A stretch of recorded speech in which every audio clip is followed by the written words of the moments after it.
Bismillahi walhamdulillahi wassalatu wassalam ala rasulillah. I wanted to reflect a Exit little right on to exit 9. State route. some important points with regard to regaining our way in relationships. We have to really consider what are some of the dominant ideas with regard to how we understand ourselves and how we understand marriage. Because there's definitely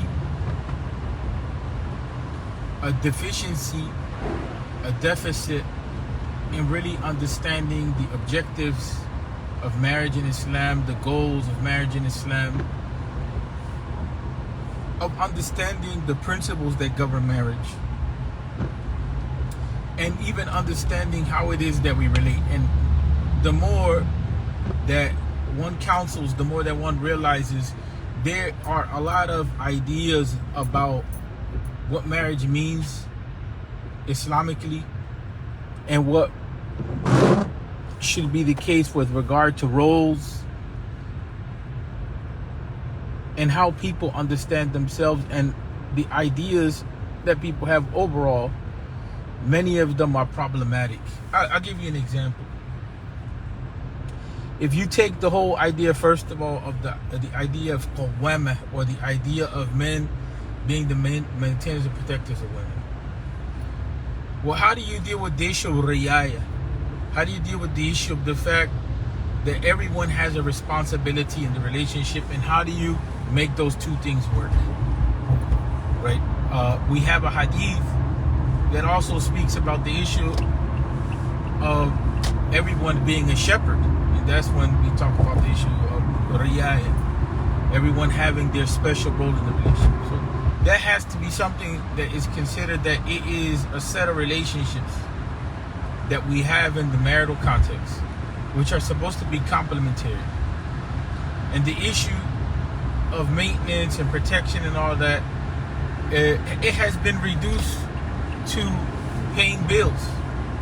But when it comes to the issue of giving guidance, when it comes to the issue of education and so on and so forth, that is not pretty much mentioned or pretty much practiced. The other issue that comes into play is, how do you understand the issue of everyone having a role in the relationship, the concept of everyone being a shepherd, of everyone having a responsibility in a relationship, and certain responsibilities are very focalized or very emphasized, but it's done so also in the context of consultation. So although, we have responsibility falling on certain people in certain ways, at the end of the day, the Quranic command is the consultation. And so we have these ideas with regard to the role of man, with regard to the role of woman, with regard to decision making, that a lot of times are not matching the Quranic liberation, the Quranic spirit, when it comes to the issue of relationship dynamics. Put it in a different way. We've made the dynamic between males and females in the marriage primarily an economic relationship, primarily a relationship of one person leading and dominating everyone else. And that's just not the Islamic spirit of how the relationship should work.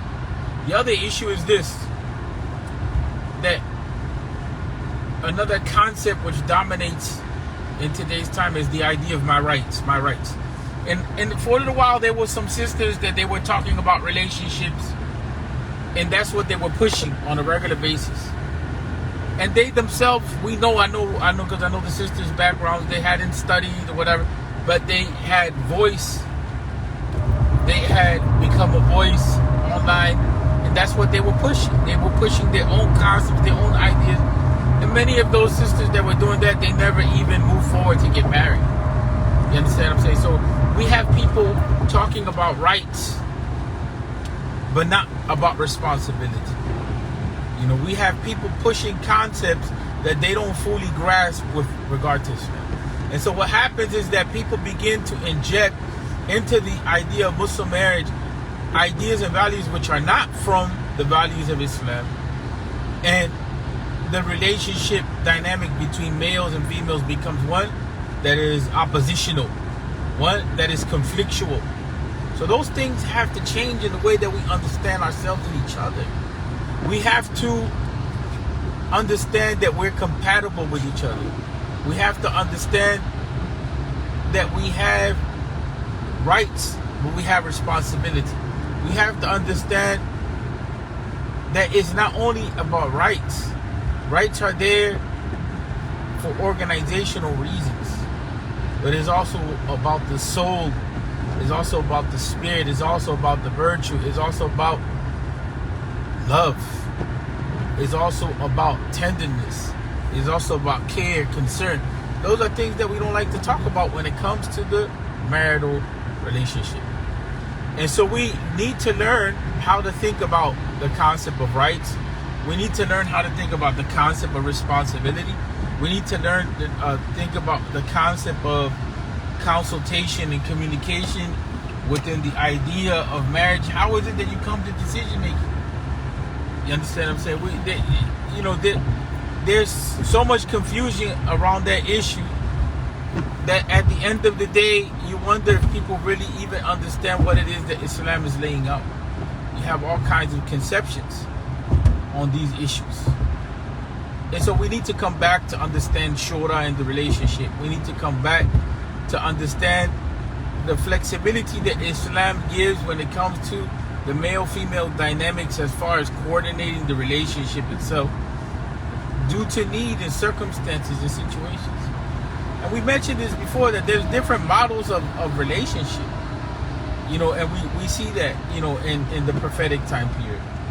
It was not just one thing set in stone. They had much more flexibility than we do, you understand, in today's time. But individualism is one of those concepts which we really have to understand properly and reform it, because the idea of marriage being rooted in just individualism, I'm looking for what I want and for what I need, as opposed to what you want and you need, and I need to try to get what I want and what I need without taking too much loss. That type of concept is in part what is destroying our relationship, right? But we come to the marriage never questioning that. We come to the marriage never questioning individualism. And like we mentioned before, the issue of understanding the objectives of marriage in Islam is very important, because without understanding those objectives, we're not going to understand, and this is not the time and the place to go into them in detail, but without understanding that the Islamic marital contract, the Islamic marriage, foundational issue of it is having a spiritual relationship with each other and with Allah Tabaraka wa Ta'ala. It's supposed to be a protection. That's an object. It's an objective of the marital contract. When that's missing and the relationship has nothing to do with the deen, it has nothing to do with your growth spiritually, it has nothing to do with preserving your values and safeguarding each other, then a good portion of the spirit of the marriage in Islam is out the door then at that point. And that's why people begin to fight about their rights and so on and so forth, because their relationship is not really rooted in Iman itself. It's a relationship. It may have been an Islamic contract, but it's not rooted in Iman.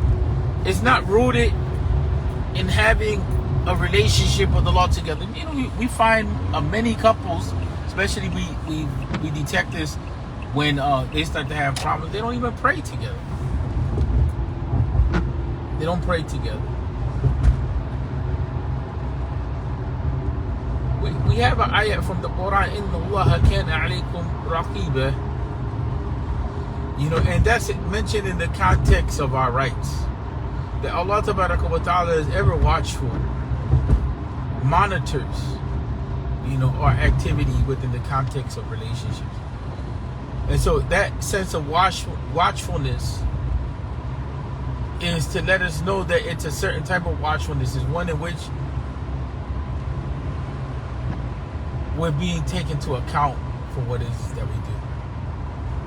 we're being held accountable in the relationship. And so, without understanding marriage in its fullness, understanding marriage is not just, well, just go study rights. That's not, the rights issue is the least. If we don't understand the spirit and the objectives of marriage from the beginning, and the understanding of the relationship between the male and the female, how is it that we're supposed to relate to each other? Rights is not going to do anything for us, because the right framework is not going to be in place to be able to carry those rights. This is why it's very important to understand how it is that the human being is considered in Islam, and the issue of human dignity and honor and everything that comes along with that, and the relationship between the individual and Allah Tabaraka wa Ta'ala. And then from there, we can begin to understand marriage on a more solid foundation, and then we're in a position to be able to start talking about rights and so on and so forth within the context of understanding the institution of marriage itself. But if we don't understand the institution of marriage itself, and we're equating the institution of marriage with only rights, and we're not really understanding the bigger picture of the institution of marriage, how marriage is the core of the ummah, right? Without marriage, the ummah can't stand on the solid foundation. Without understanding ourselves and our role in constructing the ummah, and our role in the preservation of humanity, and our role in the education of new human beings that will be Muslim, there's so much that goes along with really studying marriage that we're missing. So much that we're missing in that regard. And so we end on that note, people, that there's certain ideas that we need to identify whether they're healthy or not, sound or not, and we need to change our concepts. These concepts, in many cases, are very damaging to ourselves, right? Especially this idea of individualism, this idea of my rights, right? This idea that, males and females are in opposition to each other. And so all these concepts that are there, that are dominant, in many ways you see how it is that they become problematic in discussions, in decision making, in interactions, and you see how they stop us from really appreciating what it is that the institution of marriage means in Islam. They stop us because they go against the values that are supposed to be dominant in our relationship by way of Islamic teaching. Right? And if we're thinking leadership is not spread out in the marriage, then we're mistaken. Leadership, it is very much spread out in the relationship. And we indicated to that earlier, you know what I'm saying? Consultation is seriously important. And so that means that our communication with each other has to be on point, has to be correct, it has to be healthy, it has to be sound. Because that communication is what is going to allow us to consult, so that decision making can be made as it is that is encouraged in the Quran itself. So there's a lot to be said on this regard, but we have to begin to re-understand ourselves, re-understand what marriage really is, our relationship within this institution, and what it is that Islam is calling us to in today's time. What does it mean, the institution of family in today's time? What is its role? What is its obligation in today's time, in relation to itself, to the ummah overall, in light of the deen? Assalamu alaikum.